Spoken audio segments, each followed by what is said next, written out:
Today's cops make horrific discovering woman support. Just totally off my rocker. But I was just out walking my dog, and I came across some bones that looked to me to be human. He had been dead. Oh my God. Okay, and I like I said, there was apparent saw marks. Okay. What marks?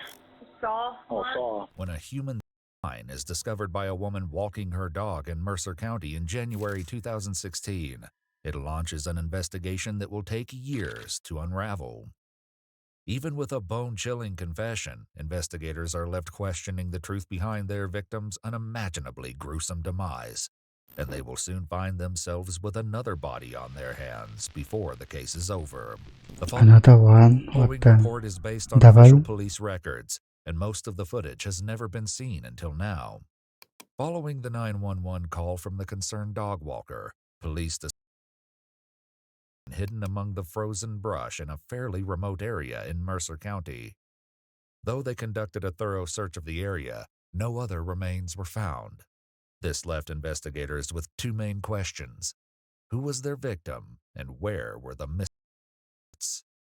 Despite a DNA profile being uploaded to NamUs, a police database for missing persons cases, the identity of the victim remained unknown. That all changed in 2020, when a Bureau of Criminal Investigation agent working on cold cases connected the profile of a missing persons case in Columbus, Ohio, It took 4 years. with the timeline of when the was discovered. 21-year-old Ryan Zimmerman was reported missing at the end of November 2015, just 2 months before the 911 call. Ryan had last been heard from a month prior in September. After contacting Ryan's parents and conducting a DNA test, investigators were able to confirm that the part belonged to Ryan. They spoke to Ryan's father, Warren, over the phone. Your son did. It was obvious that there was foul play involved. Okay. Right. There was some remains that we were not able to locate. Okay. So it was also discovered that he had been. Oh my God. Okay. And I like I said, I'm sorry to tell you that over the phone. It was like something out of a horror movie, but that wouldn't be Yeah, revealed definitely, until yeah. much later. Even worse than discovering that Ryan had died were the details investigators shared with Warren about Ryan's remains. There was apparent saw marks. Okay. What marks? Saw. Oh, marks. saw. Right. Yeah. When he was found, it was basically skeletal remains. Man, what does this sound like? Gangland or some kind of sick trafficking or what the hell? I mean, who would do something like that? Those are all questions that we are hoping to work to try to get some answers for Ryan and for your family, okay? Police were able to track down the 3 people living with Ryan in Columbus before Ryan's disappearance: Corey Buzzard, Sarah Buzzard, and Naira Jen Whitaker. On August 25th, 2021, There's 3 women involved in officers had to find this. Sarah and Jen, who are now married. After moving out of the apartment they shared with Corey and Ryan, they now live at Sarah's mother's house. What will unfold shortly is a twisted and unpredictable case, one that is far more disturbing than anyone anticipated.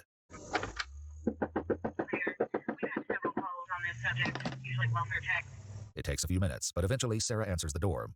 Hello, police department. Looking for Sarah. Go and step out for me. All right, sorry I had to wake you. Well, I think you got a warrant. Warrant? It's out of Ohio, I think. It's a theft warrant, I believe. Okay. All right, so we have to take care of it. 002, I've got her out front. All right, so go ahead and turn around, put your hands on your back for me. Though he doesn't know it just yet, the officer asks Sarah a question that will foreshadow a devastating series of events. I don't want to sound nervous. Yeah, she definitely You have knows. weapons or anything in the house upstairs that I need to worry about? Just don't. I mean, I don't want to coming out the gun or anything like that. But that charge. Sarah informs the officers that her mother and Jen are inside the home, and they soon join her on the porch. Okay, so what's going on? Well, we got to take her downtown. I got to look at exactly what the warrant is for, and then we'll go from there. So I can. It's through Ohio, so they sent us over here. So others sent the warrant over here. We get them from out of state all the time. No, I mean, that was my daughter's trip. We never that kind of person. But Surely that missing over there. No, I mean just Take some deep breaths, Sarah. yeah, when she move it. While the officer dances around their questions regarding Sarah's arrest, Sarah's disposition begins to take a turn. You been sick? We just spoke, I'm sorry. Okay. Have you been sick or? No, just shocked. Oh, okay. Despite looking like she might pass out, it's decided that Sarah can travel to the police station. Okay, I'm gonna hold your arm so you don't fall over. Okay. Once at the police station and in an interrogation room, Sarah is told that detectives from Ohio want to speak with her. Hi, Sarah. I'm Megan Baker, from the Sheriff's Office in Ohio. I'm Rick Ward. Hello, Sarah. Well, I'm assuming you have lots of questions. Okay. We're going to take some time to sit down with you here, and maybe we can get some answers for those questions for you, if that's okay. Sarah has read her Miranda rights and agrees to speak with the detectives. They immediately dive into questioning, beginning with her time in Columbus almost 6 years ago. Sarah explains that she lived with her then-husband, Corey Buzzard. While married to Corey, Sarah had also started dating Jen, who... Eventually, as her relationship with Sarah progressed, Jen moved in with Corey and Sarah. A few months later, they got another roommate, someone named Emma. And that's a little bit about why we're here. Is talk about Emma, also known as Ryan Zimmerman. He went missing. Are you familiar with any of that? No. Okay, so I guess tell me what you know about Ryan. Or Emma, if you know him as Emma. It's about jealousy or something. Jen, Ryan was newly transitioning, which is why they knew Ryan by the name Emma. However, this claim hasn't been substantiated or verified by any members of Ryan's family. It's a little bit of a touchy subject. My husband at the time they had talked online extensively, and he had invited them to come stay with us, which I did not want to happen, but long story short, it did. After Sarah and her partner Jen moved into the house with her and Corey decided to meet someone and reached out to Ryan online. After speaking for a short period, Ryan moved into the Columbus apartment as well. At the same time that Sarah is in interrogation at Sarah's mother's house, Jen is also being approached by detectives. However, Jen is a little more hesitant to speak with them. What seems like it may be a simple conversation about Sarah's apparent arrest for theft will soon have a nightmarish outcome. Okay, we have a certain And they knew the series of events about to unfold. Okay, so we're not stepping outside. We're working a missing persons case from Ohio. The Ohio Attorney General's office has a task force of missing persons. And Ryan Zimmerman lived with you guys in Columbus in 2015, with you and Sarah and Corey, September 2015, right? And he's missing. And you guys were like the last people to see him. After clarifying that Ryan also went by the name Emma, or M, Jen remembers briefly living with Ryan. The investigators will often switch between referring to Ryan as Ryan and as M or Emma. After only living with Corey, Sarah, and Jen for 2 months, Ryan was asked to leave. Sarah claims that Ryan and Corey's relationship ended, and Ryan never found a job, which was part of her agreement to allow Ryan to stay in the apartment. Because of this, Corey told Ryan to leave, and Ryan planned to leave on September 25th.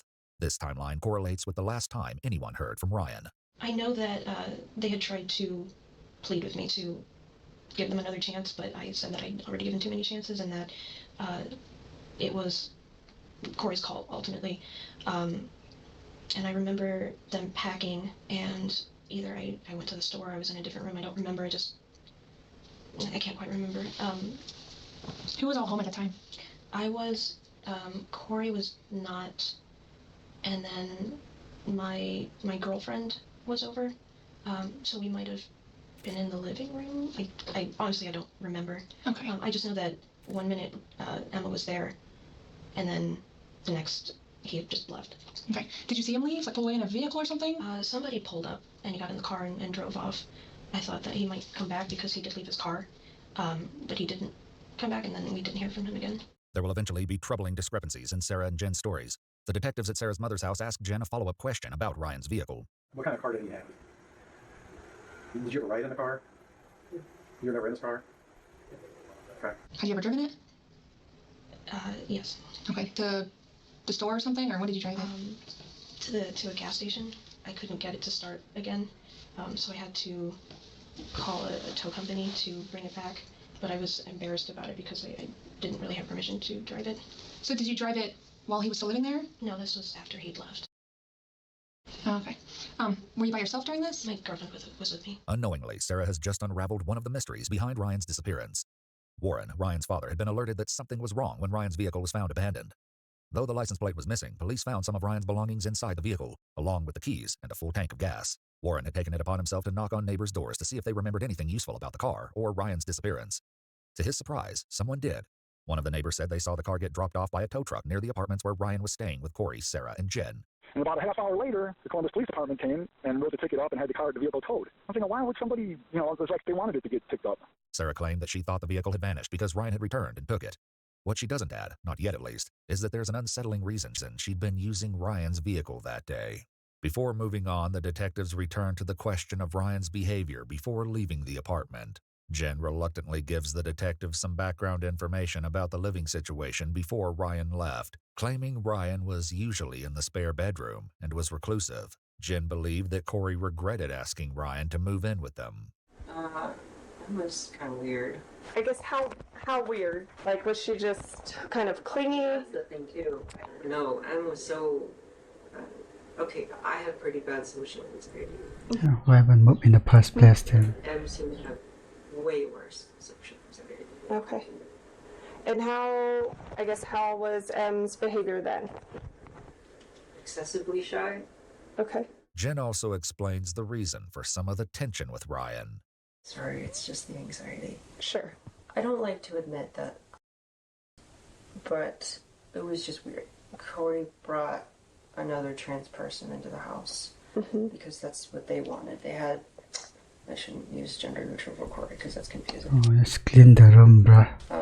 Corey had papers written up about, I forget what he calls it, like the trifecta or perfect relationship, but it involved one man, one woman, and a woman. Okay. And I didn't want any part of that. Sure. I'm assuming that's why they brought Em in. I think Ryan was just kind of the last straw for me. Tell me more about that. Why was he the last straw? That was probably one of the biggest arguments that we had to make him that third person. But I obviously didn't agree with that, and the entire time it made Third person for me what? feel like I wasn't good enough. After Ryan apparently moved out of the apartment, Sarah and Corey divorced, and she married Jen soon after. The detectives take a break, and when they return, they will confront Sarah with the awful truth of why they are really there. Hey, there's some more water.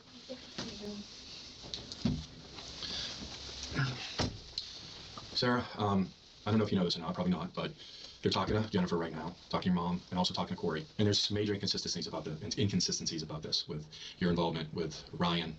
And you know Ryan is now deceased. He's been murdered. So we have Corey is talking to the Columbus police detectives right now. We just got off the phone. Is he actually The surprised? detective isn't being entirely honest here. While officers have managed to track down Corey's new residence, Corey is proving less than enthusiastic about the prospect of speaking with officers. You're not in any trouble. I don't have an arrest warrant, nothing like that, Corey. Okay, we just want to talk with you because your name was brought up as a witness. So in case I'm like, I don't recall witnessing any homicides. okay, we're just wanting to talk. That's it. Okay, that's it. I haven't lied to you at all, Corey. Okay, it's about Ryan. I don't know who Ryan is. Ryan lived with you. Yeah, he knows something for sure. Emma. He also went by Emma. Okay. He was a roommate for a while. Okay. Okay, that's what we're here to talk to you about. Not without counsel. Okay, do you have an attorney on hand? Yes. Okay, do you think they would meet us down there? Can we make an appointment? I'd rather get this done today. I don't really think I have to work. I mean, he's actually pretty smart, I guess. While the officer speaking With talking with the attorney and Corey all. once again hit a dead end. Those with Sarah begin to lay out some of the evidence. I mean, this is a bad situation. We really need to know what happened. With the car, we have DNA evidence. We're able to track down your car, the one that you used to own, the time of this incident. We were able to track down the car owner, and we're able to examine it. So we have something happened in that apartment the weekend that you dropped Corey off with that girl in Columbus. The evidence the detective is referring to are reddish stains discovered on the carpet liner of Sarah's vehicle. Though she'd sold it, they found the new owners in July 2021 and conducted tests inside the trunk. The stains produced presumptive positive results for suspected blood. Earlier, Sarah had claimed that Corey hadn't been home the weekend Ryan moved out because Corey was with another woman. In fact, Sarah had been the one to drive Corey and the woman to a hotel. Investigators spoke with the woman and confirmed that Corey was nowhere near the apartment where Ryan was last seen. While Corey may still prove to be an important witness to the events leading to Ryan, Sarah and Jen appear to be the last known people to see Ryan. So please just tell me the truth, what happened. Corey's given a whole nother version of what you just said. Please tell me the truth. I'm not comfortable talking about this. We have a young... Was it an accident? Yeah. I don't know what was an accident. With Ryan. I didn't even know that he was dead. Sarah, come on. Sarah, please. Someone that I can talk to? Well, you can talk to us. I just want the truth. The other officer Just get the lawyer, bruh. also confront Jen with the news. We're trying to find Emma, and we were somewhat successful in that. Wait, what? Somewhat. Mm-hmm. What leads? That's we need you to fill in the gaps because whatever happened to Emma happened in the apartment where you guys stayed at, and we've recovered evidence from the apartment. We recovered evidence from Sarah's car. Right. Blood. Wait, what? Mm-hmm. Blood from the trunk of the car. Blood from the apartment by the bathtub, where in part of Emma's body was discovered. Even though they'd all moved out by early 2016, investigators were able to access the apartment where Sarah, Jen, Corey, and Ryan had once lived. In July 2021, a month before they spoke with Jen and Sarah, authorities visited the apartment and asked the current residents to leave while they conducted tests throughout the building. Under close examination, several areas in the bathroom reacted to a chemical reagent indicating latent blood residue, including the bathroom floor and the cabinet. No way. No way she had anything to do with And new people is even living there. any of that. She did. No. Disgusting. No, there's no way. Tell me why. The Google searches, the deep dive. He didn't clean the floor She once. did the stuff that she was into, at least, right? Painting with blood, like into drinking the blood, and then the searches that she did on her Android phone. I don't know about any of the blood stuff. While this comment about painting with blood will be explained eventually, investigators won't have the chance to ask Sarah about it just yet, because she immediately throws a wrench into their plans. Sarah Lloyd, right? I talked to. That wasn't my rights, right? Well, that's your decision. We don't I mean, actually smart advise, decision. but all we're asking is for the truth. I don't know what to say. The truth, maybe? I've said what I remember. And you're telling me that's the truth? That's what I remember. This is going to be your only time to talk to me and Megan. After this, we're not allowed to help. So. And what happens to me after this? You're going to be Hell, more like land in jail. the local county jail here. I mean, we wouldn't be doing this if we didn't have physical evidence. That's why I was giving you an opportunity. Okay. All right, Sarah. Thank you. Once again, the detectives leave Sarah alone. In contrast, those speaking with Jen lay on the pressure. This is a fever dream. I'm sorry? This is a fever dream. I know this feels like a nightmare now, so we need you to fill in the other parts of this thing, because this isn't a nightmare. Emma's dead. Emma's dead? Emma's dead. Corey's dead? No. No, Emma's dead. Okay. Did Corey have you guys get rid of his issue? He ain't like Emma coming up. Emma's not what he expected. The selfies didn't show what Corey had wanted. Comes up, Emma's completely shy, reclusive, nothing what Corey expected. Corey went away for the weekend for you and Sarah to get rid of his problem. Corey and Sarah were fighting a lot over it. Let's just get rid of the problem. So what happened? It isn't long before the detectives decide to once again try speaking with Sarah, and this time, they will hear a stomach-churning confession. Megan here has something she wants to show you. What? Or do you give up? Okay. And read over, and we'll get your thoughts on that. This is from your Google account. Okay, these are your searches on your Google account that you said you only had access to. So flip through these pages look through all and fours. take a gander at that. After seeing the evidence within her own search history, showing that she looked up how to start Ryan's car after it broke down, Sarah begins to unravel. What's happened to my family? Well, we'll talk to your family, okay? And you'll get to talk to your family, okay? We can work through this. Yeah, what happened to the lawyer One mindset? thing at a time. This is the first step. Okay, look at me. I'm scared. Okay, I understand you're scared. Okay, All I've ever gotten was a speeding ticket. And you're an honest person. Okay, I don't think you're a bad person at all. Sarah, let us help you. Go ahead and start from the beginning, okay? it was an accident. Okay, it's an accident. Accidents happen every day. So what happened? I was angry Okay, I get angry too. Oh, GG then. and I knocked him down when he came out of the bathroom. And I choked him. From all that from angry, come on now. And then I didn't know what to do. That was an intention for sure. I've never done anything like that. And I got scared. I didn't know what to do. We're scared. I realized I ruined my life. While the detectives speaking with Sarah have finally made some headway, those with Jen are hitting roadblock after roadblock. I'll be honest with you. I think it's been eating you up. Is it eating Sarah up? I mean, people can have differences with people, right? But to this extent, you know, it would eat somebody up, literally. I mean, you would be not sleeping well, not functioning well. You know, it's a lot, right? No, that's a lot. Yeah, it is. But no, I wasn't aware of that. I've been living fine. Okay, so maybe Things were fine. things were fine until Emma came along, and then things were fine. No. If you want to go back to that, no. But even then, no. But things have been fine. There was no murder weighing on us. Yeah, she's not depending Jen herself, continues so denying any knowledge. Sarah is telling a very different story. I put him in a chokehold. he just seems to be going alone, so definitely guilty. I knocked him down. Did he pass out? Were there words exchanged? He passed out. Okay. And I didn't let go. Mm-hmm. And then it was too late. He stopped moving. He started turning white. And I couldn't go near him. Though this is the first time Sarah has shared what happened to Ryan, this is only one version of the story, and with each retelling, the details only grow more and more unsettling. Sarah claims that Jen heard the commotion from downstairs and came up to see what had happened. I had to figure out how to get rid of it. Mm-hmm. So what happened? And I cut it up. We being you and Jen? Was this when Corey was away at the hotel? Okay. So where did you cut him up at? Snitching, huh? Bathtub? What did you use? Kind of salt. Where did that come from? I found it in the shed. So you have your own shed there? Okay. It's actually wild, bro. Who did the cutting? Mostly me. Jen, on the other hand, refuses to make any concessions. I just don't remember. Yeah, you do. No, I don't. Here's the thing. You're going to remember these things. Yeah, I would probably remember if there was murder and a saw. And where did you cut him at? Again, this is all stuff I already know. Okay, I just need to hear it straight from you. The joints. Joints? Can you point to I guess what you mean by joints? The elbows. The wrists, ankles, Mm-hmm. knees. And then up here? And the neck. Okay. Does Jen help cut him up? Not really. She wasn't feeling well. She got kind of sick. Okay. So I took over most of it. But did she help a little bit at the beginning? Okay. We were both really scared. One of the officers in Jen's interview steps out of the room to take a call, and when they return, they have news that will flip Jen's denials upside down. Got an update. Sarah just admitted everything, and you helped dismember the body. She admitted all of it. Okay. So fill us in with what's going on, right? With the car, you're going to remember everything. Because at this So bad. point, Sarah, spilling the beans on the whole kit and caboodle. Okay. Okay, this is what we told you before. We knew where we were at. So this amnesia that you have isn't going to work because now you're implicated in this as well. Have amnesia. Then fill it in. Fill it in. I didn't do that. I just got the phone call from the analyst that's listening in on the interview, and she's coming clean, right? They're watching it live. Okay. She's coming clean, and you help with her. Yeah. Sarah's not going to be able to do this by herself. Yeah. And if she said that, then she's lying. You just said before, Sarah wouldn't lie. She's not lying. I didn't say she wouldn't. So who's lying here?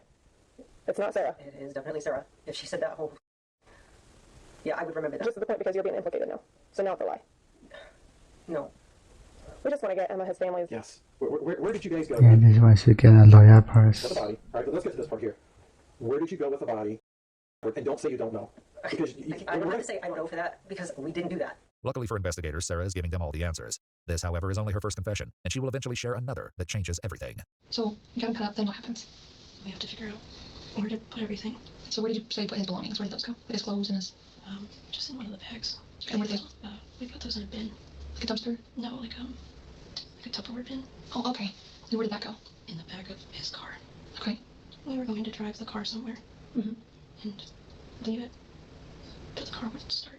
This is the real story about the tow truck. According to Sarah, she and Jen planned to dispose of Ryan's, which they loaded into the back of Ryan's own car. While their plan had been to abandon the car in a deserted location in Illinois before taking a Greyhound bus back, Ryan's car refused to start after they stopped at a gas station. This incident has a horrific new implication. And the car actually shipped. Ryan's remains were still in the back of the car when the vehicle was towed, and Sarah and Jen then had to move the Tupperware bin full of his dismembered body parts in broad daylight into Sarah's car.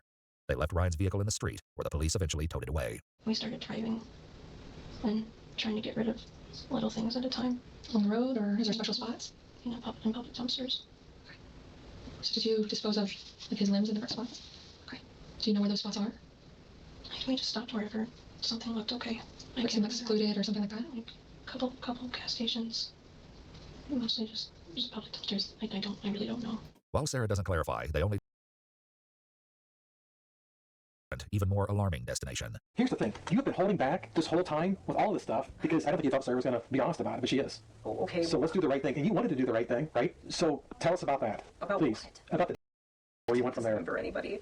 You did. No, I did not. That's fucking insane. It's not insane. That's insane. It happens all the time. I mean, you may not want to admit to doing it, right? But this stuff happens all the time. What? It happened all the time? What? So where was Corey during this? No idea. No idea. Still at the hotel? I guess so. Okay. Any communication with him? I shut off my phone. Okay. Why did you shut off your phone? I was scared. Did he know something had happened? I don't think so. And I told him Ryan just left. And he didn't ask any questions. Despite several attempts to get Corey to speak with police, Corey steadfastly refused. I have no idea what you're talking about. Okay, so you don't know Ryan? I don't. You don't know Ryan? He didn't live with you at all? I'm not going to talk to you without an attorney present. We're talking with Sarah and Jen. Yeah. Everybody involved that weekend, we're talking to right now. Except you right now, because right now you kind of look like the bad guy. You don't want to talk to us. Everybody else wants to talk to us. That doesn't look good for you. Yeah, they told me that you would say What that. is this manipulation, bro? But Who would say that? My attorney. Okay. Corey refuses to speak any further and ultimately never comes in to discuss Ryan's case with officers. Without Corey's help, detectives will have to put more pressure on the people who are talking to them. Sarah and Jen. One thing still isn't clear. A motive. Why were you so angry at him? What happened that you came up behind him and started choking He him? ruined my life. Tell me a little bit about that. I told you the arguments Corey and I had. And I couldn't make him see reason. The officers talking to Jen also try to understand a motive. You would do whatever you could to make Sarah happy. So let's get rid of M, because that would make Sarah happy, right? To get her out of that household. Sure, but they agreed to leave. But she wasn't. Not willingly. Not fast enough. She agreed to leave. Without meaning to, Jen points out a glaring issue with Sarah's current confession. If Ryan had agreed to leave, why didn't she simply let that happen? This exact question will be central to the story Sarah tells later. Did Jen know that this was going to happen? No. But she was there for me. Sure, she's your support. You said that. That's what support people do and put on for you. I'm worried about what's going to happen to her. Okay. I want to understand that. We understand, and we appreciate you talking to us openly. The detectives have no reason to assume that Sarah means anything more than simply worrying about Jen, but her concern hints at a disastrous turn of events soon to come. So what happened? You got him? Something happened to Emma, and you put him in the tub, and you guys did your thing. Fill us in on that, please. That didn't happen. She's filling in the gaps where you are not filling in the gaps, though we know that you know what happened, right? Because it's written all over you. I mean, as soon as you get to a hot point, you minimize and you kind of look down. It's like a kid with a parent. I don't want to look and acknowledge that I'm lying to you. Surprise, I have anxiety. So when you started dismembering it, right? So No, what happened from there? Not right. So Sarah started. Was Sarah dismembering at this point in time? No. You're just holding on. Limbs, you're keeping a lookout. No, What are you doing? no. She's not cutting this body up herself. That's probably because she cut up a body. She just admitted to. No, she didn't. She did. Yes, she did. The detectives attempt a different approach to get Jen to talk. it's more beneficial to go, this is what it is. And it shows that you want to make things right, you want to get things better, and you're showing remorse. Because the judge... I'm not showing remorse because I don't know how to process this. And I'm not showing remorse. There's no Not remorse. showing remorse. So getting rid of disposing of a body, you should show remorse for that? Of course you should. Yeah. You're still in shock that Sarah has come clean with everything, right? There's no way she did this. And your boat's crashing down, and we're just trying to help you figure a way to make it a little softer in the crash. Even though Jen refuses to believe Sarah admitted to the death and dismemberment of Ryan, Sarah's own interview is already wrapping up. I just don't know what to do because I thought I had my whole life ahead of me, and I made one mistake. That's exactly Now it. it's over. I just turned 30, and I feel like that's one step at a time. Okay. Yeah, I don't think it's a mistake. Continuing to show an unsettling lack of concern for Ryan, Sarah then makes an inquiry. Is there any kind of bail, or are we going to have to stay there the whole time? There's not bail right now, but that's not to say that there won't be bail in the future. Okay? Just not right at the present time. Sarah is informed that the charges against her include tampering with evidence, grand theft of a motor vehicle, abuse of a corpse, and gross abuse of a corpse. Okay, I appreciate you being honest with us. Because that's just the kind of person you are. Thank you, Sarah. I hope it doesn't. We'll give you a few points, okay? One of the officers who had been interviewing Sarah heads over to Sarah's mom's house in order to take a crack at Jen and see if he can break through the unrelenting denials. This is where everything goes horribly wrong. Where are they? Though the video footage is redacted, Jen is introduced to the detective who spoke with Sarah and is then read the Miranda rights. Am I being arrested? Okay, well, we have some things we need to talk to you about. But you're not saying yes or no. Well, because it all depends on you. So we're going based on physical evidence and now what Sarah told us. That's my job. I'm doing my job. They're doing their job. Sorry, I don't want to put words in your mouth. No, go ahead. They said that she said she was involved. Absolutely. 100%. And this interview is being recorded. Okay. And I cannot lie about that. Okay. I trust you. She absolutely said she was involved, and she gave details, and you were involved in those details. I mean, I'm not making it up.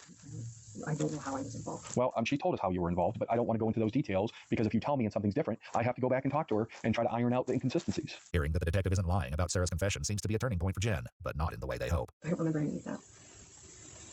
I don't know why Sarah would say that. You're just surprised Sarah said it.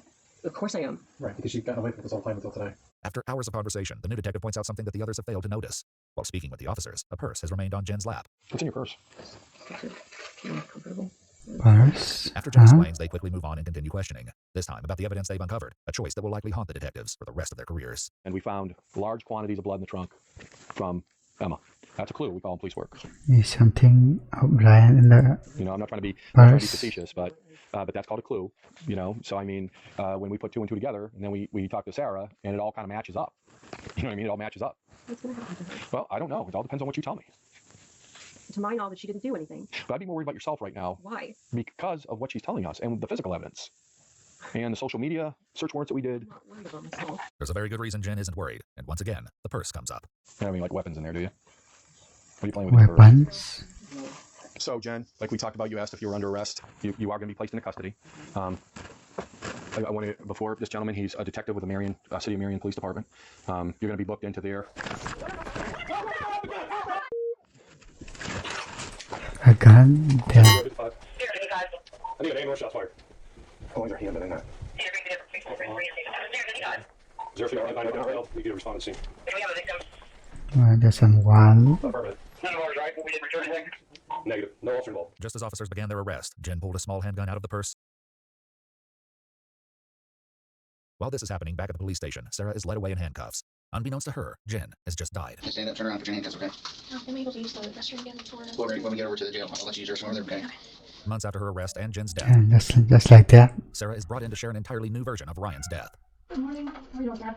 Never have a seat.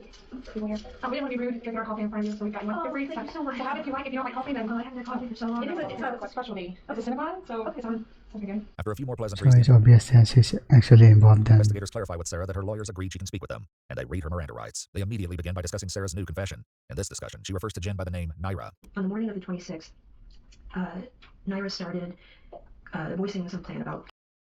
I did not take her seriously because she would make comments like that sometimes. I still didn't take her seriously, but I was starting to get worried because of how intricate it was getting. And then when she started gathering tools like trash bags, bleach, the handsaw from the shed, I realized she was serious.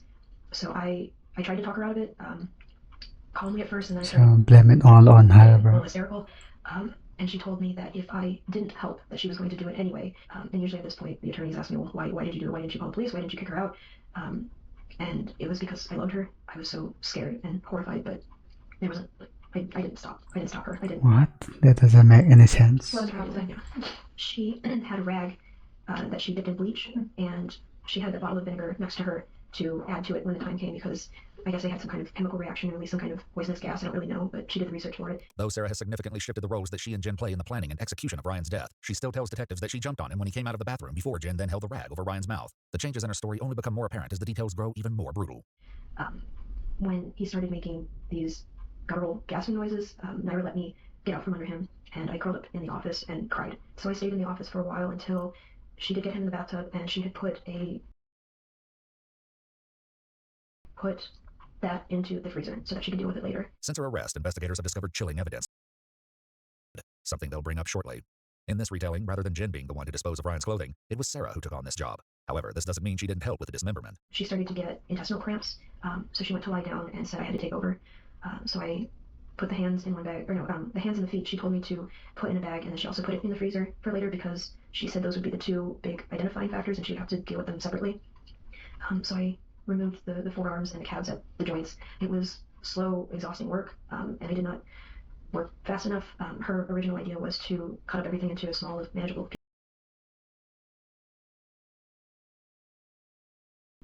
The head, hands and feet, the forearms went in one bag, the calves went in another bag, and then we just had to deal with the torso. After this, the story remained the same. They loaded a container and attempted to use Ryan's vehicle until they eventually had to call a tow truck. The difference this time, apparently Jen was the one telling Sarah where to go as they drove towards Illinois, stopping randomly to dispose of Ryan's remains, including the area where Ryan's torso was eventually discovered in Mercer County, 2 hours from Columbus. The fate of Ryan's head was an entirely different story. Investigators eventually searched the garage at Sarah's mom's house where they found several boxes filled with what appeared to be human remains. This included a pot filled with a thick substance hidden within layers of plastic garbage bags. After the pot was emptied, investigators recovered a human skull. In this version of her story, Sarah claims it was Jen who disposed of the remaining limbs. But also because she didn't know the best way to dispose of it yet, so we had to carry, so she put it in the that's actually sick, huh? soup bin, put that in a bag, or several bags, put the pieces of the hands and feet also in the bag, and then kept bagging it up, and we put it in the shed for the time being. And every time we moved, it would have to come with us. So that was a weight that I had to drag with me everywhere I went. For a long time, we would check the news constantly. That's when we found out that the torso was discovered. But as time went on and we didn't see any new news, we started planning for a future instead. And we made a pact that should something go wrong or we get discovered, that she was going to shoot me first, because she said the arrest came, and when I said goodbye to her, I could see it in her face that she knew. This confession sheds an entirely new light on the footage of Jen and Sarah saying goodbye when she was arrested. You want to tell your bye or anything? Okay. You had mentioned the bleach and vinegar on the ring. Okay. And then mentioned something different was put into the pot? Lye, some kind of lye mixture. Okay. And is that something you would have on hand, or did she go out and purchase? That she did purchase.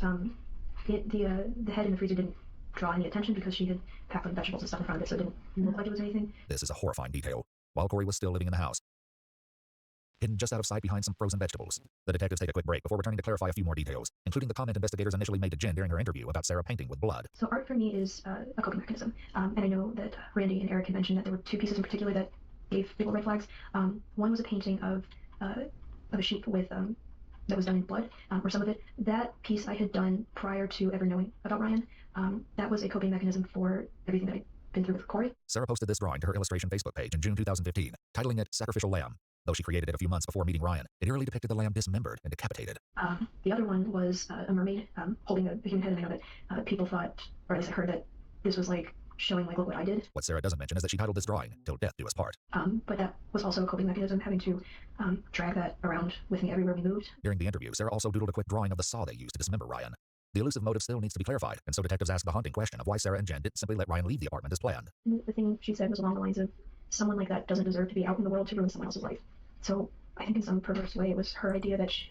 I don't want to go so far as to say she was dealing out justice, but she just felt Is she actually serious? that he didn't deserve to be out there. She said that if you want to transition, your goal is to just fit in.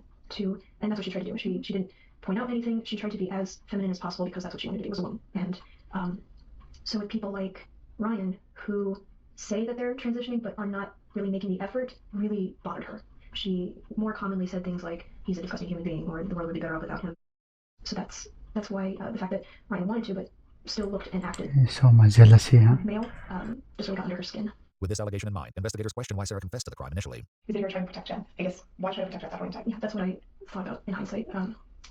It would have devastated me to have to throw her under the bus and say, well, she was the one who did it. I guess there was a small part of me that thought if I took the fall for her, she why not mention her anyway, then what? okay. But It doesn't make any sense. Thinking back now, I should have known with the look on her face that there was no point trying to protect her. She was going to do it anyway with me or without me. As the interview wraps up, Sarah clarifies why she wanted to speak with the investigators again. I don't know if the prosecution knows how much detail about Myra, so I'm basically just hoping that at the sentencing, essentially the same thing that I told both of you, just condensed a little bit, we'll be able to go on the record so that my side of the story and what actually happened will be out. In the end, Sarah's new version of Ryan's death did little to change her fate. In January 2022, Sarah Buzzard pled guilty and appeared in Mercer County Common Pleas Court for sentencing. She was sentenced to life in prison with the possibility of parole after 30 years. Warren, Ryan's father, had the last word. I just know now that no one can hurt him anymore. No one can hurt him now.